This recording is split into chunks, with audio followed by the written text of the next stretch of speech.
Shifting focus now, after failing to capture Kyiv in a 9-week assault that has turned Ukrainian cities to rubble, Moscow is now focusing its firepower on the eastern part of Ukraine. Kyiv now says that the peace talks with Moscow may fail as a result of this offensive. Take a look at this report. Children and the elderly packed into an evacuation bus in the eastern Ukrainian town of Lyman on Friday, as Russia stepped up its assault in the east of the country.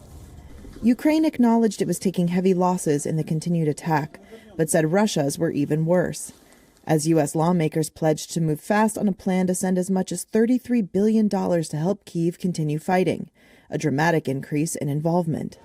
United Nations Secretary General Antonio Guterres left the capital Friday morning, just a day after 2 long-range missiles hit a residential area in the northern city, reducing buildings to rubble and killing a journalist from the U.S.-backed broadcaster Radio Liberty. A video Vera Hirik posted in March shows her on the streets in Kyiv describing the situation. Now it's almost completely empty. Most people have moved out. Those who were unable to leave are hiding in cellars.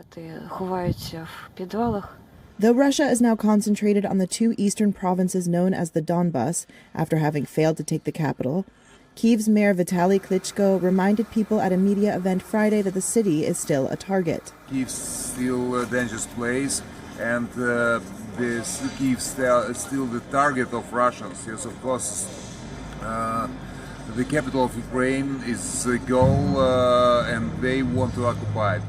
The bloodiest fighting and worst humanitarian catastrophe of the war have been in Mariupol, an eastern port reduced to a wasteland by 2 months of Russian bombardment and siege. President Volodymyr Zelensky praised Biden's offer of help, which amounts to nearly 10 times the aid Washington has sent so far. Zelensky also expressed pessimism over the prospect of continued peace talks, blaming public anger over what he said were atrocities committed by Russian troops. Russia began in late February what it calls its special military operation to disarm Ukraine and protect it from fascists. Ukraine and the West say the fascist allegation is baseless and that the war is an unprovoked act of aggression. WION, now available in your country. Download the app now. Get all the news on the move.